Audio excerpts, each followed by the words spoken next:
So in a prior video, I did talk to you guys all about the dilemmas and the issues that we face when we have our Vanda orchids in containers. Well, today folks, as I was inspecting two of my beloved orchids, I did realize just how devastating these orchid containers can be. And if you guys have not yet watched that video, I indeed would suggest that you go ahead and watch it. I did share a lot of information, and it is indeed a fact of Vanda life, especially when we grow them in containers. So I definitely want you guys to be informed. So go ahead and click on that video right here, and it'll take you directly to it. Now, of course, it isn't a problem when we grow our Vandas at such a small size within these containers. And as a matter of fact, they look very attractive and oh so cute. The only problem is Vandas will not stay this size, and majority of them will get quite large with an even larger root system, sometimes even unbelievable root system. And I'll show you an example now. Okay, so here's one with an unbelievable root system right there. Look at that. Just so unbelievable is the mass of roots. And what's even more unbelievable than that, believe it or not guys, there is a container within this root system. I know, it's hard to believe, right? But it's there. And why can we not see it? Because the roots have swallowed up the container, believe it or not. Let's take a closer look. Do you guys see the container now?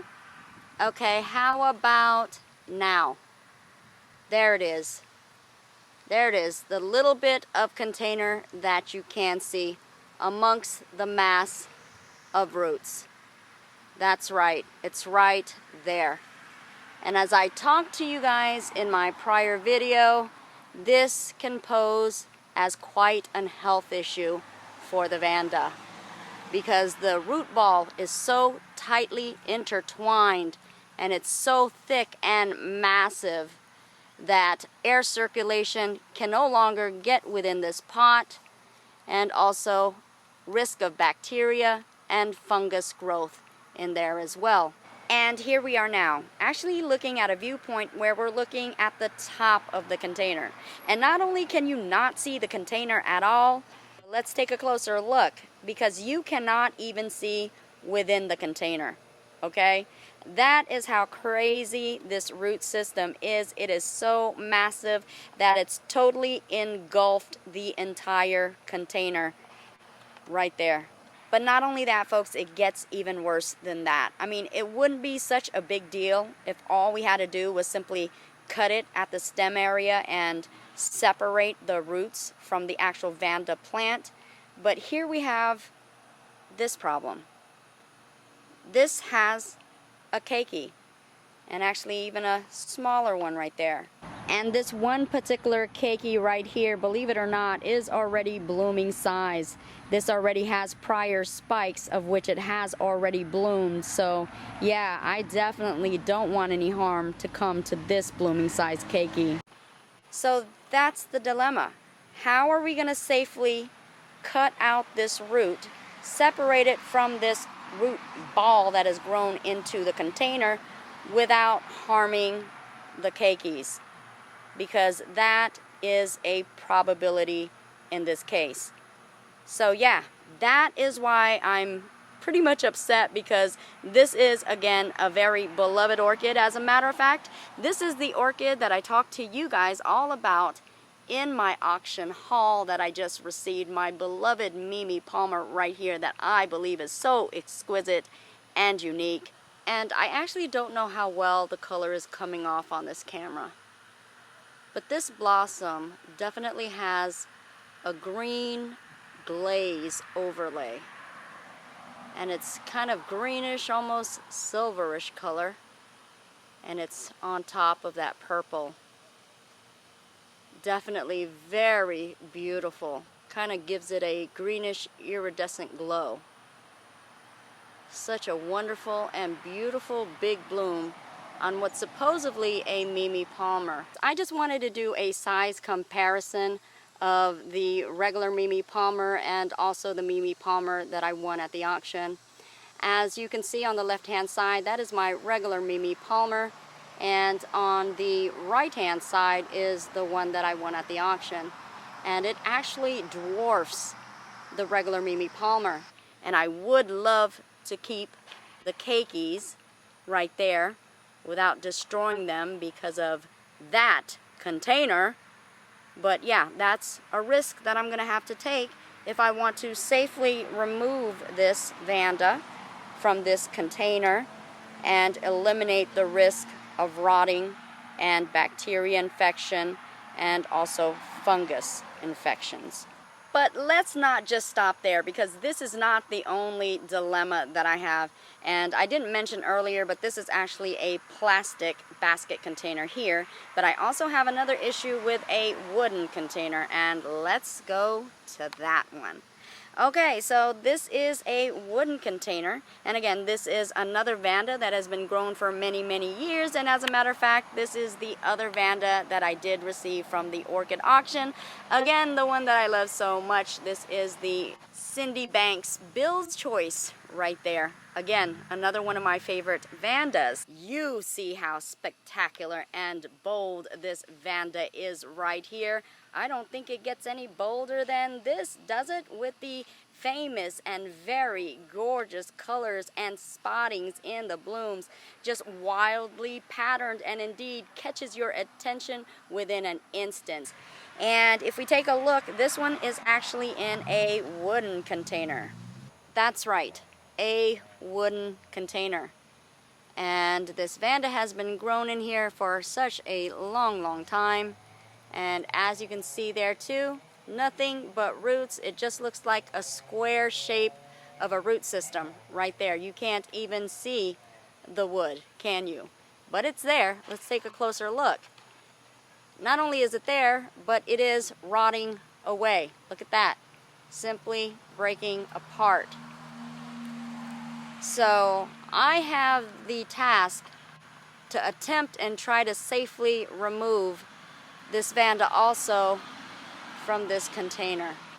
And as we take a top view, again, you can't even see inside of the container. The root ball is so massive, you can't even see in there. And let's look from bottom view. Look at that, nothing but roots. You don't even see the wooden container at all. Insane what these roots can do. So we have the same issue, because again, it wouldn't be an issue if we just had to snip and cut it away, because there's enough roots for the top portion to survive. The problem is, what about the bottom portion, where the keikis are thriving and growing so well? Look at that. That's where the pot is. So we want to be able to cut that away safely and remove those keikis as well, which I'm not even sure at this point we can do.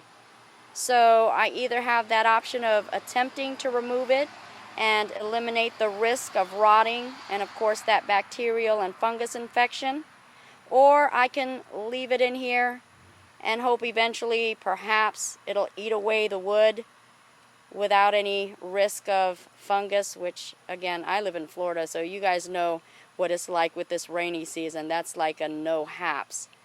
So yeah, that's probably a risk that I'm gonna have to take here. What a dilemma, what a crisis. And to bring home the point of how devastating this can be with a Vanda, this right here is a fungus infection. It is growing mold.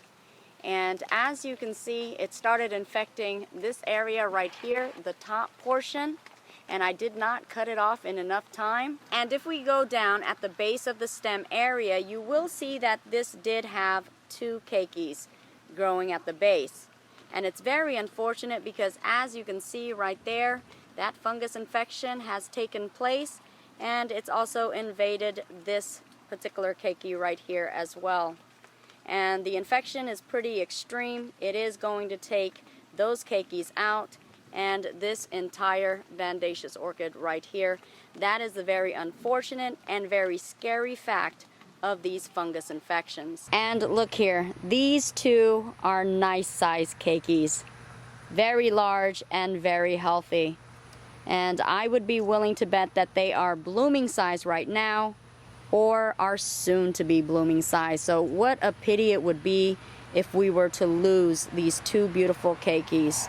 And like I told you guys before, I just rather not risk it at all, having my vandas in any type of containers, especially when they will grow bare-rooted and without containers without a problem.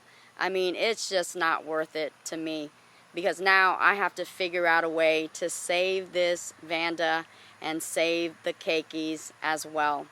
So you guys wish me luck, keep your fingers crossed, and definitely keep that in mind when you have vandas and decide what you want to do beforehand, before you may face a situation like these. So I'm going to be contemplating on what strategies I want to take with this. You guys let me know if you'd like to see what I decide to do and how I do decide to rescue these vandas from their container. Let me know if that's something that you'd be interested in seeing, and me creating an adventure or a journey with these two vandas right here. Let me know, folks. I thank you guys so much for tuning in to yet another orchid adventure, and I hope you guys did learn something from this video. If you guys like this video, please be sure to like, share, and also subscribe, and follow me on Facebook as well. Thank you guys so much, and as you guys already know, I do truly love and appreciate you guys all. Talk to you guys later, and I'll also grow with you guys later as well. Bye-bye. Mwah.